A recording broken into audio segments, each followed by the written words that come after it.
CrossCheck Media and Biz Talk Today TV. Welcome everyone to the Money Path. I am your host, Todd Schoenberger. Joining me today is Jeff Blazek. He is the Co-CIO of Multi-Asset Strategies at Neuberger Berman. Jeff, the Asset Allocation Committee at Neuberger Berman has been broadly positive on equities. What drives the optimism, though, especially in the face of ongoing interest rate volatility and say global growth, slowing global growth data?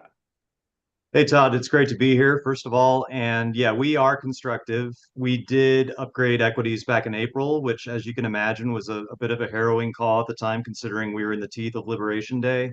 But we saw a lot of positives around the sustaining of above trend economic growth, strong earnings, stimulus on the table once we got through the tariff noise. And while there today, now that we've had a 35% plus recovery in the S&P, we certainly need to take stock of it. And we continue to like risk assets, but we do think there's going to be some divergences. So look forward to getting into some of those nuances with you. And you did touch on the performance. Obviously, it has been overwhelmingly positive. I would think it's exceeded everyone on Wall Street, all analysts' expectations. But we've seen a big run up, particularly recently this quarter, mainly because, well, very recently is because the end of the government shutdown, but also the interest rate stance from the Fed. What do you think is attributing to the rally, though? Do you think it's based off a sentiment, or do you think that there's more on the fundamental earnings strength side? Yeah, look, first of all, we're happy that the shutdown is behind us. That's going to be a positive. That's giving investors comfort. But this is being driven by a couple of things. First of all, fundamental strength in earnings, acceleration in a lot of cases in top line and bottom line. But more importantly, it's being driven by perceived strength and sustainability of the capital cycle. And so those investments that are aligned with AI, it's hard, we give ourselves credit. It was 3 minutes before the AI word came up, but it's hard not to acknowledge the fact that it is now contributing about half of the growth in the US economy alone. And when you look at markets like Korea and China that are quite tethered to that phenomenon, it's very clear that the more that you are tied to technology and AI and capital infrastructure spending, the more you've been a winner in the last 3 or 4 months in the equity market. Right. And we will touch on AI, that's for sure, as we go along with this segment. I do want to address, though, the committee's overweight stance on small and mid cap stocks. What signals do you see out there, though, that are going to tell us that companies or small and mid cap companies are going to outperform in the near term? Yeah, there's several aspects why we have increased our conviction in small cap, and we've been a bit early on that position. We overweighted it a little over a year ago. And the first one is the Fed, to go back to that. So the fact that we've now hit the play button, we're not on pause anymore on the easing cycle, that is going to translate immediately to smaller companies, which have higher levels of debt. They have floating rate debt. So this is real time money that is going to be coming back into profits for smaller companies. Second of all, we're seeing strong sentiment. We're seeing small business owners feeling a little bit more comfortable after we've navigated the worst of the tariff noise. And the third piece around it is major stimulus that is coming in the next 3 to 6 months. So from the OBBBA alone, we're going to have about a 1% juice to GDP in the US in the first quarter. And now, by the way, while there will be some uncertainty around a possible IEEPA reversal by the Supreme Court on tariffs, that could cause refunding of a couple $100 billion of further stimulus into the economy. So that's another short-term catalyst. So when you look at all of these now tailwinds that were former headwinds for small businesses, along with the fact that they trade so much cheaper than large caps, we just think that there's a lot of reasons to be bullish on small caps. Yeah, that does make sense. So let's turn the page here to geopolitics. So how much does the current trade war and, let's say, elections, how much do you take into consideration with your asset allocation models? It is a huge driver. It's not the primary sole driver, but when we look at geopolitics, in so many cases, it's going to drive the outlook for fiscal and monetary policy.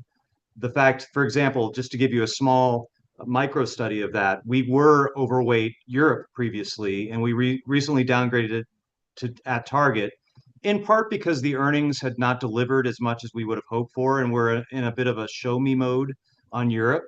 But we also did that downgrade because of the complexities in France alone in terms of their ability to balance the competing needs of a more polarized population and whether they can achieve balance in their deficit relative to some fiscal initiatives and liberating of their economy. So, that's one case study, but geopolitics drives so much of the behavior of our fiscal and monetary policy around the world, and it's a key input.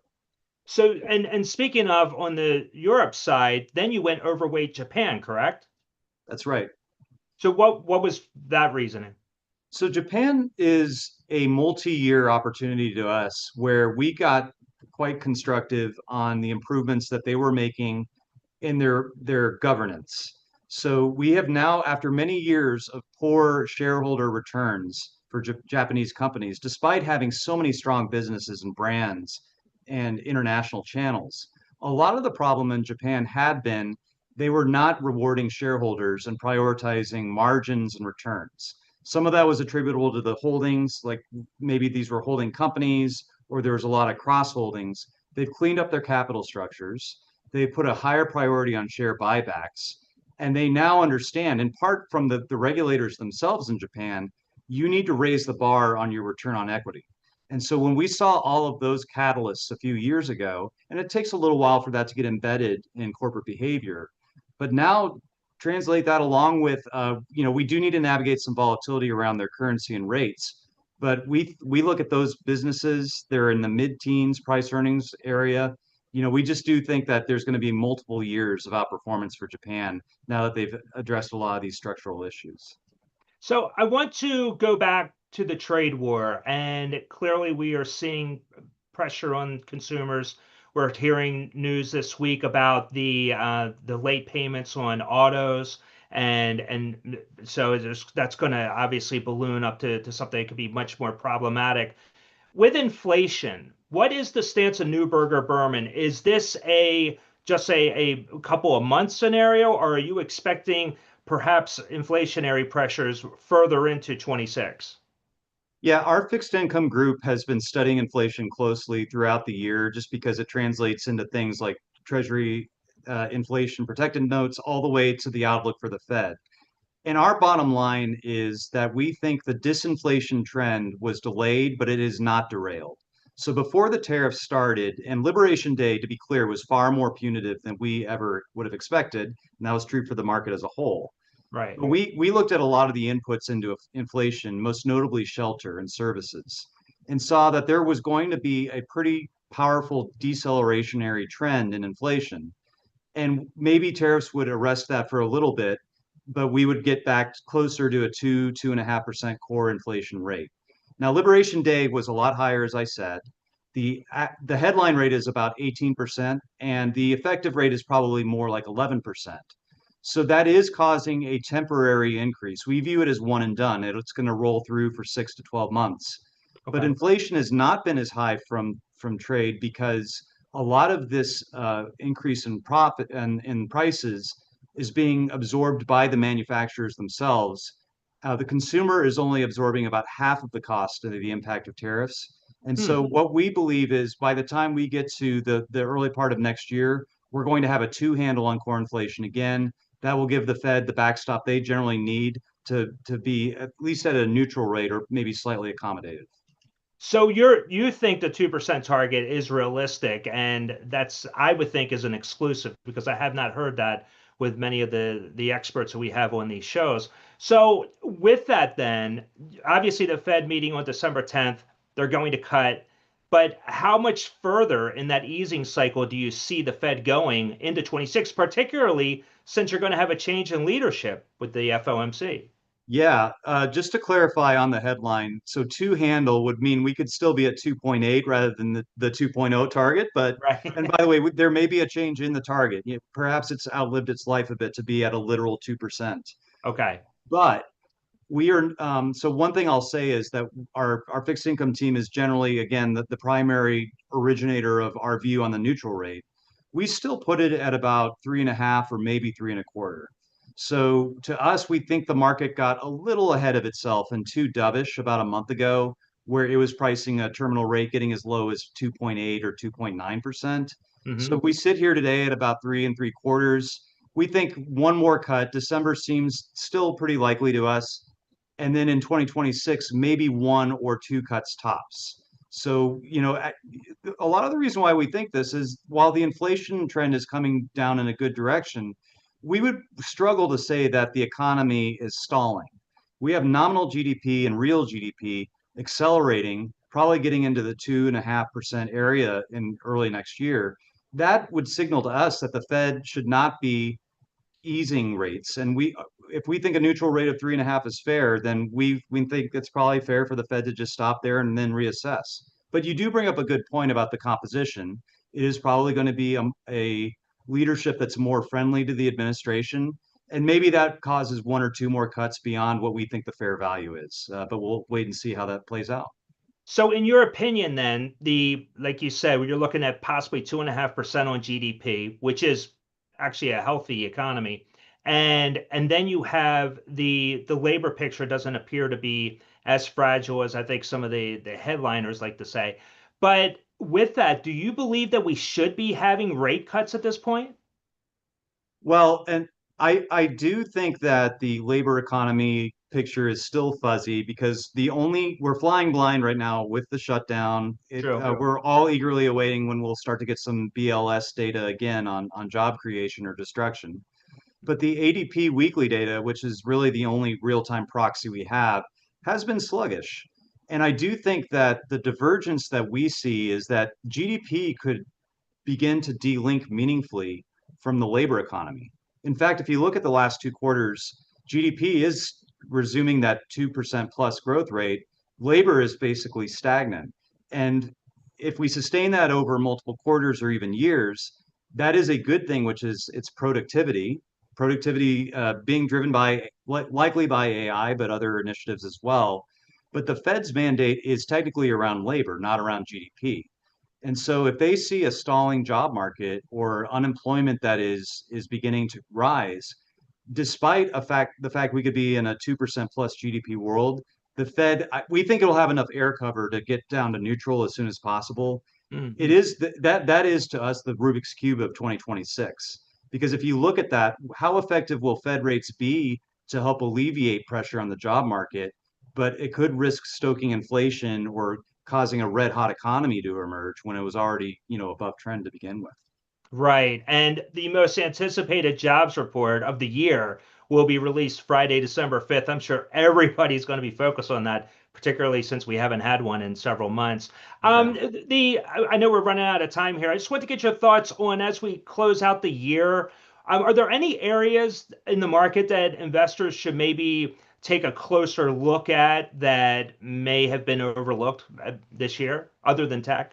Yeah, I will say for those investors on this show that have access to private investments, we continue to think that is a compelling area. Now, due diligence is important. Fund selection is extremely important in this area. But if you have the abilities to be committing new capital into areas like primary, buyout, or even better, secondaries, because the valuations on those areas are quite attractive, and you can mitigate what we call the J curve. You can get your money on the ground faster. You get better visibility on the portfolio companies that you own. These companies trade at deep discounts compared to public markets. So Right. some of this is taking advantage of a lack of liquidity in the space, but we do think private equity commands a premium of several percentage points above public markets. And so we think that's the sort of thing when you look back after 5 years, you're going to be pleased with those returns. Okay. Well, final question for you. You brought up AI earlier. I have to ask you, the narrative over the last week and a half has been about an AI bubble. In your opinion, are we in an AI bubble? We are getting bubblicious. Okay. I like that there was a bubble gum in my childhood that I loved, Yep. but I'm not going to call it a bubble yet because right now it's still being funded in a growth stage, primarily with cash flows that are being earned by powerful hyperscalers. But what we're starting to see is more debt being issued and creeping into the capital structure of these investments. And so the natural tendency we have to think when we talk about bubbles, we all remember .com. It was at the beginning of my career.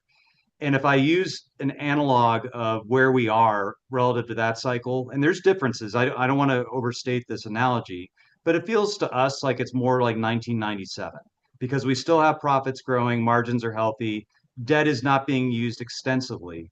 It's not like where we are in 1999, where suddenly money is being thrown everywhere, debt is being issued everywhere, and we were on the verge of a pretty significant collapse in valuations. So we're on bubble watch or Bu- bubblicious. Bubble watch, I like that a lot. And you are right though, because in 1999 you had all this VC money going into dot com companies that weren't making any money at all. At least you have with the AI companies, they're seeing some type of cash flow. Yeah, So it's but the fantastic. return on these massive amounts of capex in the trillions will be the big question, probably more in 2027 and beyond, and not necessarily in the next few months. Love that. That's a great way to close out this segment. Wonderful, wonderful commentary. So, Jeff, thank you so much for joining me today on the Money Path. Love to have you back early in 26. Want to get your thoughts as we turn into the new year.